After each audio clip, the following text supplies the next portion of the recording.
Okay, we're here. We're back with the second half of reacting to part 5 characters. What do you think about this dude? This picture is to help illustrate that in JoJo, colors are just a suggestion. Okay. That's his color scheme from the manga. This is his color scheme from the anime. Why does he look sad? He is.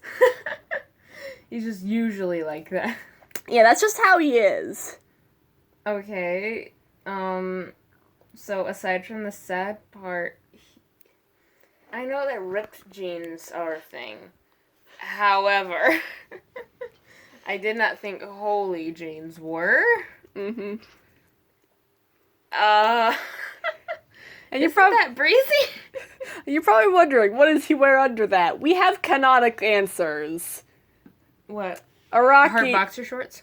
Araki specifically said in an interview that this man wears a thong.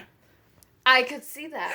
I hate that we have this cursed information, and I'm spreading it to whoever I can because they deserve to suffer as much as I do. He looks like the type to wear a thong. I do like the fact that while he is wearing kind of, those kind of clothes, like a thong and, like, holes with pants in them, he spruced it up with a tie. He did. Like, he really is, trying to be very professional. I like his hair. I like his design. Yeah, I like him. I don't really know what his personality would be. Maybe just... I mean, he does look sad. He just looks sad to me. So, like... Maybe someone who's a little bit pessimistic. He's kind of like the voice of reason a little bit sometimes. Like, he's not the one to, like, make the final call, though. I don't think so. No, that's Bruno. Yeah, I definitely don't think that he's, like, in charge of anything, but he's definitely a voice in decisions kind of thing. That's a pretty good read on him. Yeah. I get those vibes. Alright, do you want to give him a name? Alvin.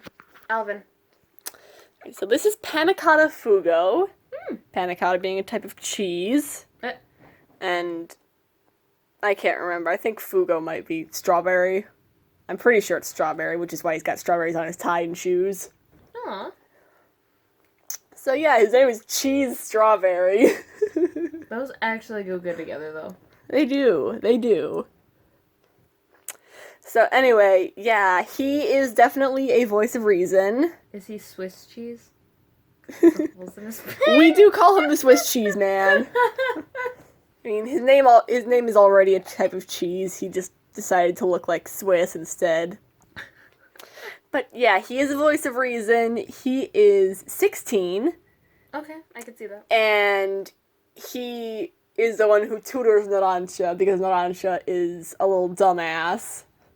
I could see him being a tutor. I could definitely see that. And Fugo has anger issues. I could see that as well, especially with the stand.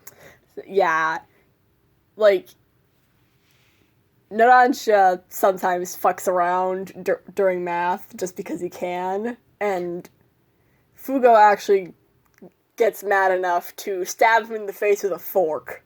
I mean, sometimes you just gotta stab someone in the face with a fork. Sometimes things just happen. Yeah, he has immense anger issues. He's probably the one with the most complicated backstory because he didn't technically have a canon one in the manga, and they gave him one in the anime, but then Araki had, like, a contest thing where people could write a backstory for him, and somebody actually wrote a really good one. It's called Purple Haze Feedback. It's a novel. I need to read it, but I know that it's really good, but yeah, Purple Haze Feedback is his canon backstory. We don't talk about what happened in the anime because it's not fun. I mean, like, his backstory in general isn't fun, but, like, the anime one made it worse. Aw, poor baby. Yeah, but He is our angry Swiss cheese man. Alright, what do you want to guess about his stand?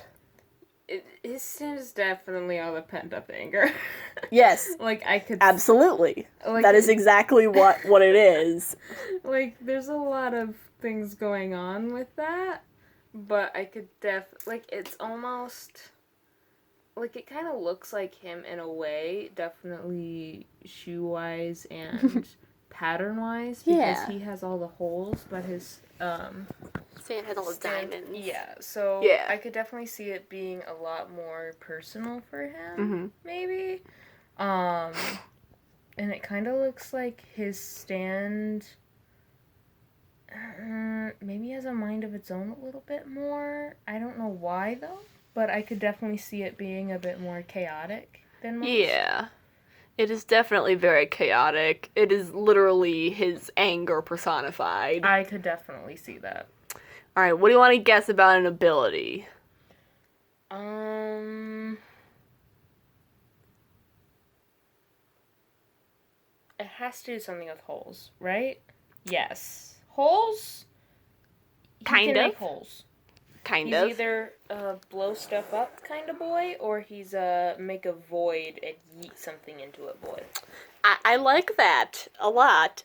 His stand kind of has to do with that, like in a very small way, I guess. Do you want to give it a name?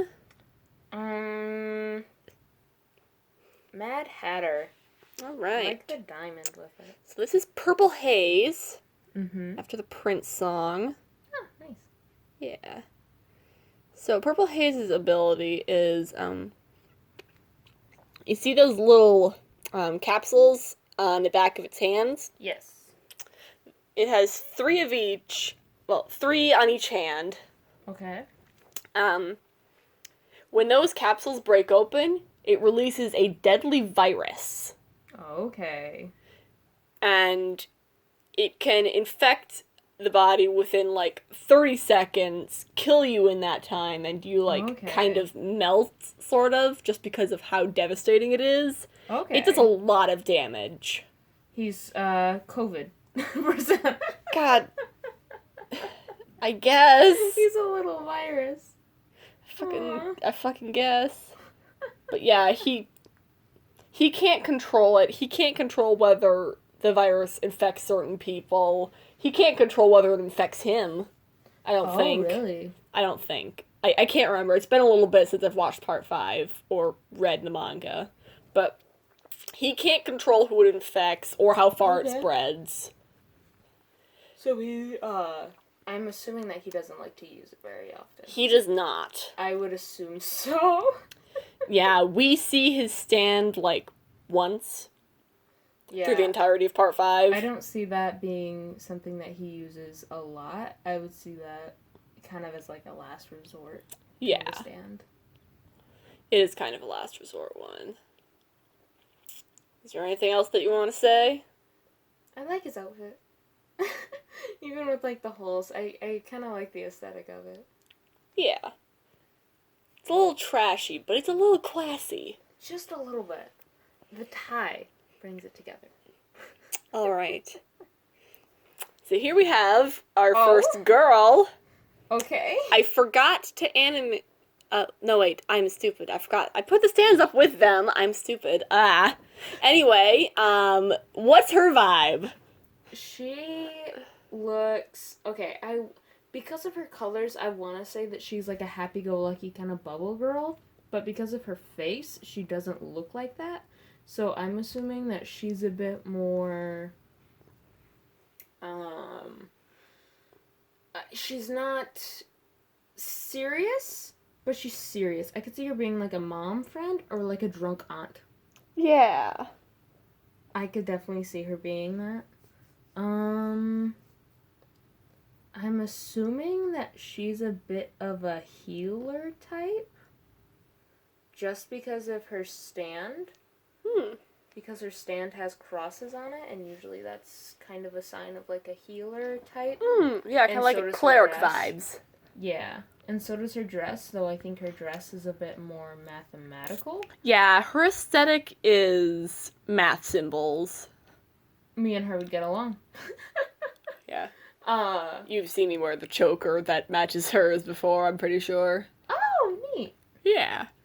I would say that, she's definitely... I've been, like, putting people in categories, so I would definitely say that she's more of a strategy type. Mm-hmm. Just because of, you know, like, the math and possible healing type, I would say that...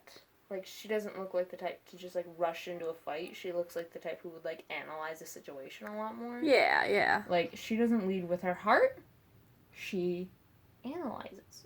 She leads with her head. Oh, yeah, definitely. Very nice. All right. I do like her hair, though. It kind of gives me, like, Wanda vibes from... God, you're right. from Timmy Turner. Fairly Odd Parents. Yeah. She definitely gives me those vibes. So she's giving me a bit of, like, a mom vibe. All right, tell me, how old is she?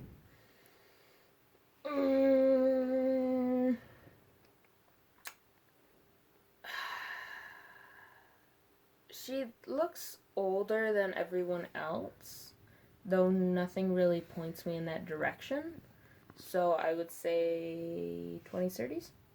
Nope, she is 15, like Giorno. Really? Yes. Jesus, she doesn't look 15. Yeah, the art style for part 5 is...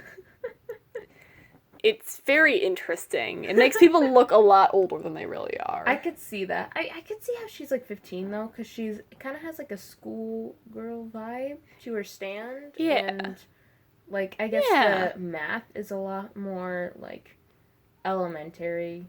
Yeah. Kind of style, I guess, but. All right. Do you want to give her a name? Bubbles.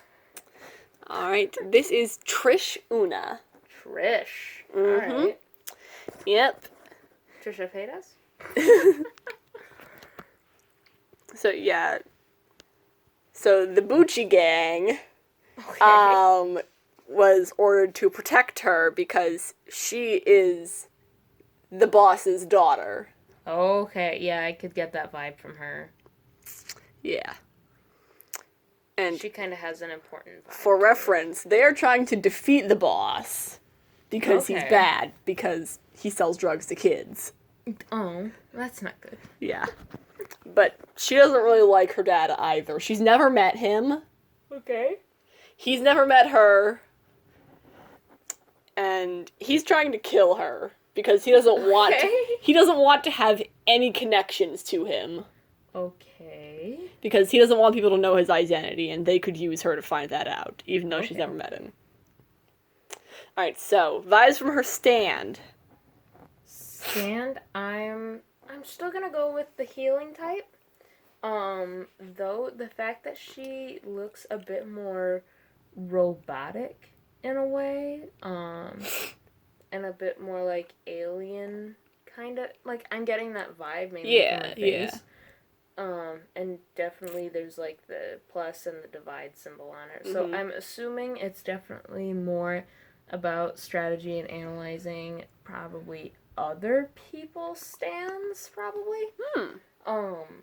But she still kind of has a healing vibe to her. So I'm gonna go with that. Alright, you want to give it a name? Ellie. Alright, so this is Spice Girl. Oh, dear God. After the Spice Girls. After the Spice Girls. So Spice Girls' thing is that she can make things soft and elastic. Okay. So, like, she could touch a laptop, and then if you tried to punch through the screen, it would go, like, sort of cartoon extended instead of breaking it. I would not have pegged that, but okay. Yeah. So, yeah. Spice Girl is actually one of the ones that can talk and kind of has a bit of a separate personality. And one of her things that she said is that by making something soft, you make it more unbreakable than diamond. I could see that. It's harder to break it if you can really only tear it, and even then not easily. It's not going to break. It's just going to mold. Yep. That is cool. Yeah. She uses it very awesomely in the arc where she shows up. Nice. Alright, so next, Here we go. We have the boss himself. Why does he look like he has a jellyfish on his head? That's his hair. That's his hair. That's just how it is. That we don't bubble ask questions here. That bubblegum leopard spot, that's just his hair. That's how it goes. That's just how it is. Freaking watermelon taffy looking ass. My little squid boy. I do like the see-through shirt. Yes. I like that. I like that look on a lot of people. He looks good in it. I just can't get over the hair. Like, he's supposed to be the bad guy. Is he a bad guy? Yes. I could see that. However, he does not look threatening. He looks... he does not look threatening at all. He looks like he surfs. He looks like he would knit. But, like, he'd be, like, one of those, like, hardcore knitters. You know, like, they make, like, a scarf in, like, an hour. Like, they can knit, like, a whole scarf in an hour. If he wasn't a mafioso trying to kill his own daughter, he probably would. He looks like it. He just does. Like, he would match it to his hair, so we'd have, like, a pink scarf going out with little, like, black dots all over it. I could see that happening. I can, too, for some reason. He just doesn't look threatening. Yeah, it's just, like... So, there's another character that I forgot to put on here. He is technically a second personality. He has two personalities. Okay. His first one is this very adorable, like, early 20s dude called Doppio. Okay. Who, like, doesn't know anything. Okay. And his second one is this Diavolo, which is literally just devil in Italian. But, like, he is a second personality that lives... I don't even remember who's the original. He's probably the original since he's technically mentally older. Like, he's like 34 or something. Mm-hmm. But it's like... He doesn't look 34 to me. He looks like a 17-year-old kid just starting his, like, part-time job and he's into the punk scene. Like, he goes out to, like, what are they called? Like, mashes, mobs. And he goes to, like, just go vibe with, like, a really loud band, but, like, he has to ask his parents to pick him up because he lost his license kind of thing. Like, he gives me those kind of vibes. Okay, but yeah, it's weirder when you see him, like, mentally emerging from Doppio. He's much more threatening then, I can assure you. Alright, so what do you think about his stand? What's that on his forehead? That... I'm gonna assume right now that that's something to do with it. That is a substand. So it's technically another power that comes with the original. Oh, so is it like his split personality shows up even in his stand? Yes. That is cool. Yes. So the little face up there, that is Doppio's stand. Aw, he has a little boy. Yes. He has a small one. Up in the main body is Diavolo's stand. That's like the part of him that just wants to go home and knit. And yes. then the other part is the one that wants to go wreck carnage. Doppio does wear a sweater. Oh. He's a little sweater boy. It's like a modified titty sweater. It's got one of those, like, it's got sort of like the slit in the middle, but it's diagonal. But yeah, it's a modified titty sweater. It's great. I love it. I don't know, powers-wise, This one is going to be real hard to explain. I could see powers being something to do with emotions or mood or trapping. Just because of the bipolar, the different personalities. Or trapping just because of the design. It has, like, those cross hatches, so I could see that being a thing. Alright, do you Maybe? want... Possibly? Alright, now, since there's two of them, give them names.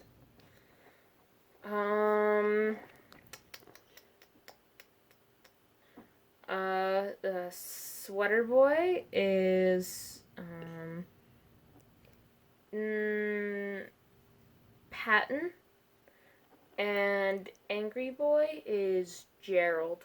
Patton and Gerald, all right. Pat and Gerald. Alright, so the main body is King Crimson, Okay. after the band. And then the little face on the forehead is Epitaph, after either a song or an album by King Crimson. Oh, so it's like a... Oh, that is even a neater thing, because Yeah. it's like the part of it. Mm-hmm. Alright, so... King Crimson is probably one of the most difficult stands to explain. Okay. There's a bunch of memes about it just works regarding his power and shit. It's called plot convenience. He has plot armor. So, King Crimson... Well, actually, let's start with Epitaph. Epitaph can see 10 seconds into the future.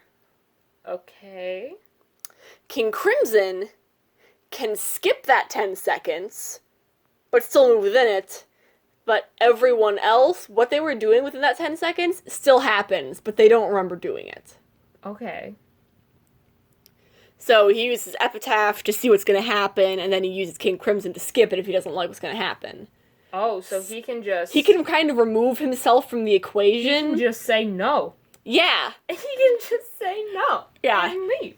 He can sort of remove himself from the equation, I guess, but everything else that was going to happen still happens. Okay. Well, that's kind of... I could see that coming in handy a little bit. Yeah. But it's still, like, slightly weird. Mm-hmm. There's a lot of different ways to explain it that make it really confusing, but that's the best that I can do. Mm-hmm. That is kind of cool, though, because it's like the two parts kind of have to work together if they really want to win anything. Yeah. But they still, like, are diametrically opposed a little bit. Yeah. I like that. But yeah, like, if you were eating ramen or something and he skipped the 10 seconds, your ramen could be gone and you wouldn't remember eating it, and you'd be like, oh, well, that's weird, whatever. Oh, well... Like, unless you know what's going on, it's just like, okay. This is my life now. So yeah, and I'm pretty sure... Yep, that's it. That is my presentation. Well, I like this boy. He kind of looks like... I don't know. He kind of looks like if you were to draw, like, human slime. Like, from his hair.